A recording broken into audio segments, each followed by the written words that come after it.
තියෙන බෞද්ධ කොටිය තිබ්බේ. බෞද්ධ කොටිය මොකද ගැලෙන්නේ? ඒක ඇලර්ජික්ද? ලබන සඳුදා වෙනකොට මේ දජය නැවත ඔසවා තවන්න. ඕනම ජාතික රාජ්‍යයක ප්‍රධාන වැදගත්කම තියෙන දිනයක් තියෙනවා. ඒ තමයි නිදහස් දිනය. අපිත් යටත් විජිත ආක්‍රමණයකින් නිදහස් වෙච්ච රටක්. සමහරු හිතන් ඉන්නවා ටැග්ගක් හැටියට අපිට ලැබුණා කියලා. එහෙම නැහැ. ඉතින් වීර පුරන්නප්පුලගේ, මොනරවිල කැප්පෙටිපොළලගේ, ඌටෑවේ රටේරාල්ලගේ, කොහොකුඹුරේ රටේරාල්ලගේ ජීවිත පරිත්‍යාගයෙන් රුධිරයෙන් මේ මව් පොළව තෙත් වෙන්න ඕනේ නැහැ. එහෙම කියන්නේ මේ නිදහසට දාලා ගරුත්වය සහ වටිනාකම හැල්ලු කරන්න. ඒක බිඳුවට බස්සන්න.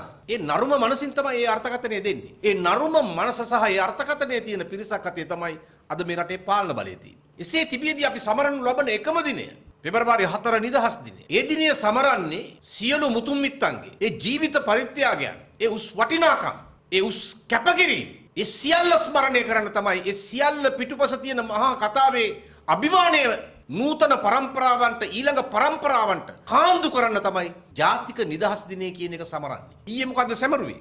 ඊයේ සමරන්න කලින් මේගොල්ලෝ හරි අපූර්ව වැඩක් කළා.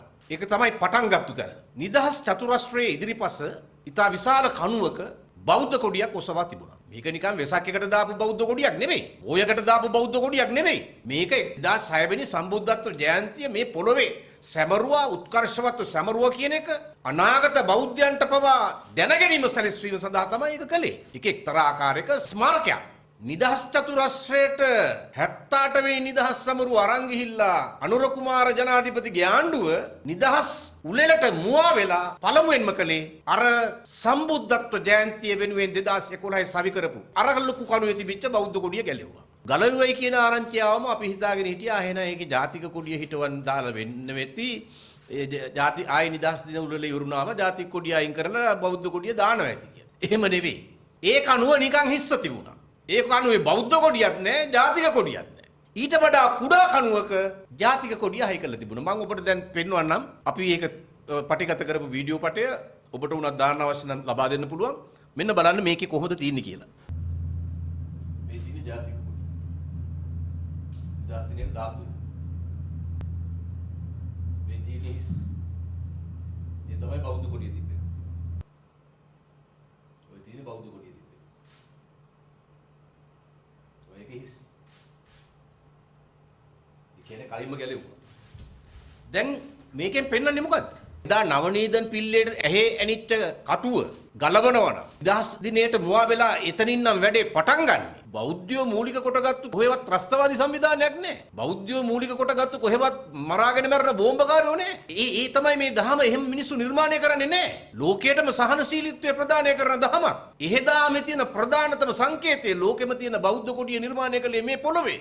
ඒ බෞද්ධ කොඩිය නිර්මාණය කරපු රටේ බෞද්ධ කොඩිය ගලවනවා නම් මේ ඉන්න පඟර නැට්ටෝ මෙහෙම මිනිස්සු මොකුද?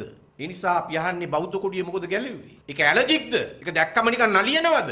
ඒක දැක්කම නිකන් මොකදෝ වෙනවද? ඒ නිසා අපි තේරුම් ගන්න ඕන මේ ඇඟ ඇතුලේ තියෙන ඇත්ත ස්වභාවය, ඇත්ත බෞද්ධ විරෝධය තමයි මේ මගින් මේ එළියට එන්නේ. මේක නිකන් කොඩියක් ඉවත් කිරීමක් නෙවෙයි. 2600 වෙනි සම්බුද්ධත්ව ජයන්තිය සිහි වෙන්න ස්මාරකයක් විදියට දාපු දජයක්. ඒක ගලවන්න පුළුවන් නම් මේ නිරාගමික කල්ලියට, ඒක ගලවන්න ධෛර්යය තියෙනවා නම් මේ හිපාටු ආණ්ඩුවට ඒකට ඉඩ දිය යුතු නෑ. ඒ නිසා අපි ආණ්ඩුවට තාම ඕනෑකමින් අවධාරණය කරනවා.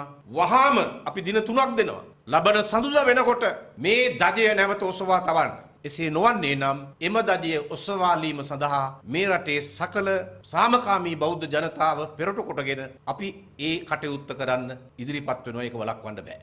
ඒ නිසා කරුණා කරලා මේ රටේ බෞද්ධාගමිකයන්ගේ සිත් රිදවන්නේ නැතුව ඔවුන්ට එරෙහිව වැඩෙන තමන්ගේ මනස ඔය විදියට විකෘතිව ප්‍රකාශයට පත් කරන්න යන්නේ නැතුව ඒ වැරද්ද නිවැරදි කරන්න දින 3ක් ඇතුළත ඒක කළ යුතුයි. නොකොලොත් අපි ඒකට නිවැරදි කිරීම සඳහා අපට ගත හැකි ක්‍රියාමාර්ග අපි ගන්නවා.